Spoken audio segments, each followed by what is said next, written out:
आदमी के हाथ से लॉकेट नीचे गिर गया और टाइम मशीन के बाहर लटक गया, जिससे धीरे धीरे उसकी गर्लफ्रेंड की फोटो गायब हो गई। फिर उसने बाहर देखा तो दुनिया काफी तेजी से विकसित हो रही थी। इंसानों ने काफी ऊंची ऊंची इमारतें बना ली थी। इसके अलावा उन्होंने हवाई जहाज का निर्माण भी कर लिया। फिर उसने देखा कि इंसान अंतरिक्ष की यात्रा करने लगा था और थोड़े ही समय में चांद पर भी एक सहज बना लिया गया। ये सबको 20 टन विस्फोटक को विस्फोट किया था। लेकिन अब लोग अपनी जान बचाने के लिए धरती के नीचे रहते हैं। पर तभी वहां की धरती फटने लगी। अलेक्जेंडर जल्दी से टाइम मशीन पर बैठ गया और उसे चालू कर दिया। लेकिन उसे एक जोरदार झटका लगा, जिससे वह बेहोश हो गया। और इसके अलावा टाइम मशीन भी पुलिस स्पीड पर हो गई। अचेतन अवस्था में धरती बंजर हो गई। सब कुछ वैसा ही था जैसे पहले धरती का जन्म हुआ था। और पर धीरे धीरे भूमि का वर्गीकरण होने लगा। फिर नदी, पहाड़ और जंगल बन गई। लेकिन इसी बीच हमारी धरती ने एक और आपदा का सामना किया। अंत में उसे होश आ गया। उसने फ्री टाइम सिंह को बंद कर दिया। अंतिम तारीख 8,02,701 थी। फिर जब अलेक्जेंडर को दोबारा होश आया तो उसने खुद को एक अजीब जगह पर पाया। इसके अलावा उसके घाव पर भी पट्टी बांधी गई थी। उसने बाहर देखा तो चट्टानों पर अजीब तरह की घर बने हुए थे। फिर वो वहां से धीरे धीरे आगे की ओर जाने लगा। लेकिन फिर उसके सामने छोटा बच्चा गया। पाठक अलेक्जेंडर उठा तो उसने खुद को एक अजीब जगह पर पाया। दरअसल वहां पर एक छोटा लड़का भी था, जिसने अलेक्जेंडर को देखकर जोर जोर से चिल्लाना शुरू कर दिया, जिससे कबीले के सारे लोग इकट्ठे हो गए। परंतु अलेक्जेंडर को उनकी भाषा समझ में नहीं आ रही हो।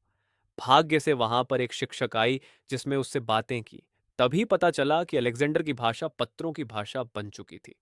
चिकित्सक ने उसे लाखों साल पुरानी पत्थर दिखाई, जिन पर उसी की भाषा लिखी हुई थी। पर अलेक्जेंडर जी सवाल के लिए इतनी दूर आया था, उसे उसका उत्तर नहीं मिला। फिर शिक्षक ने उसे वो जगह दिखाई जहां पर वह मिला था। उसने देखा कि उसकी मशीन अभी तक एकदम सही सलामत थी। फिर अलेक्जेंडर उसमें बैठकर अपने से मेन में जाने के लिए तैयार हुआ। पर तभी वहां पर चीखने चिल्लाने की आवाज आई। उन्होंने जाकर देखा तो पता चला कि वहां पर अजीम होने वाले राक्षस थी, जो इंसानों को बड़ी बेरहमी से मार रहे थे। और इसी कारण वहां के लोग पहाड़ों के ऊपर रहते थे और रात होते ही राक्षस जमीन के अंदर से बाहर निकल जाते थे। पर आज भी राक्षस जल्द ही बाहर निकल आए। अलेक्जेंडर उनसे बचने के लिए लकड़ी के पुल के ऊपर चढ़ गया, परंतु वे राक्षस बहुत चतुर थे। वो भी उसके ऊपर चढ़ गए।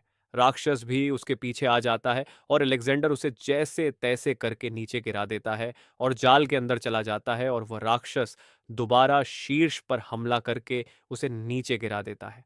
लेकिन तभी उसे बचाने के लिए वहीं छोटा बच्चा जाता है, जो राक्षस को आज से ट्रैकर पीछे हटा देता है।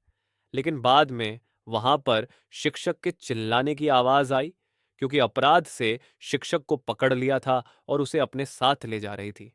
अलेक्जेंडर ने उसे बचाने की बहुत कोशिश की, पर वो उसे नहीं बचा पाया और इसके अलावा उसकी मदद करने के लिए भी कोई आगे नहीं आया।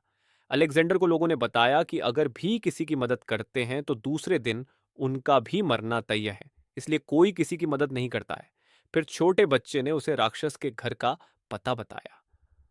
अलेक्जेंडर ने वहां पर जाकर देखा तो पता चला कि मुद्रा रोबोट था, ना कि राक्षस ने अलेक्जेंडर को बताया